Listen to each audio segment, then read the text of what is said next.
Hey, it's Emily Wardrop from Drop the Word Life Coaching. Our topic today is Pioneer Day.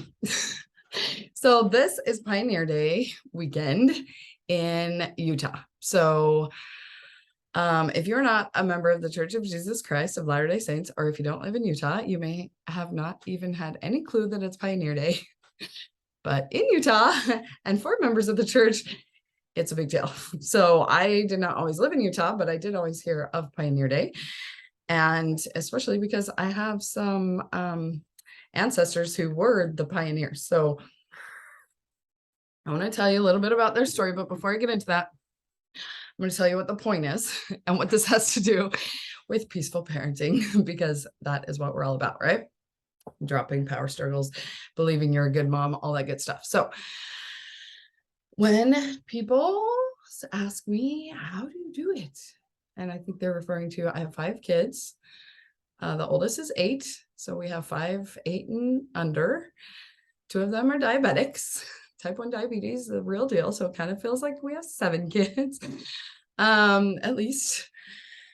One's a baby, a lot going on, building a business, doing the mom thing, all the stuff, right? How do you do it? The short answer is Jesus and Jody. So life coaching skills, Jody's my life coach, and Jesus cannot do anything without his help. So that is why we're talking about pioneers. Okay. So I was trying to explain this to my kids earlier. We're going to look at this map right here. So we just had 4th of July, right? And so England is over here and the United States is over here. And after we were our own country, everybody was like living on, make sure I'm pointing at the right side. Here's Florida. Yeah. So there's a lot of people here and a lot of land here, right? So Joseph Smith restored the church in New York.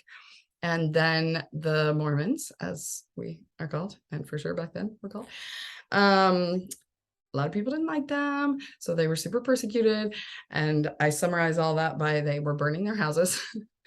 So they burned their houses, so they had to keep moving. They lived in Illinois and Ohio and all over the place over here, right? Where there were a lot of people, but people kept burning their houses down. So finally they're like, we're just going to go way out here where there aren't a lot of people, and maybe they'll leave us alone and stop burning our houses down and we can just worship Jesus however we want, right? So that's a little bit about why it relates, right? Because the whole point, sorry, I am like so hot. Let me turn the air up in here.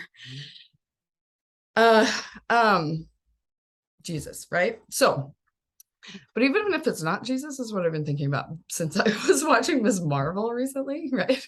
On Disney Plus. And the flashbacks of, here we go, India. And then we've been studying the Old Testament. So all of the drama going on with the wars and everything in Old Testament, all of the drama that's been going on since the world started, fighting over religion. I'm like, what is the deal with this? Why can't we just let people worship however they want, whoever they want? Why do we have to fight wars over it? Right? So anyway, we had lots of persecution over our religious beliefs here. So we had to move all the way out to Utah, and those are the pioneers, right? They crossed the plains. And I have right here my little scrapbook where I have my little family tree that I made of my pioneers. So this is me, this is my dad, this is his mom. So her maiden name was Young, and it's a descendant of Brigham Young's brother, Lorenzo. So I have a daughter named Lorenza, who's named after these Lorenzos. Where are they? Here we go. So this Lorenzo and his son, who was 6 years old when the first company, oh yeah, it says so right there, arrived to the Salt Lake Valley. Okay. So I'm always telling Renzi about her Lorenzo ancestors. There's 3 actually. Boom, boom, boom. They named them all Lorenzo in those days. And then we took a few generations break and now we've got a Lorenza now. Anyway, so my grandma on one side of her family, they came in on the first company of pioneers. On the other side, they were in the William Martin Handcart Company. And if you're members of church, you have heard all about this handcart company. And I want to tell you a little story about my ancestor here.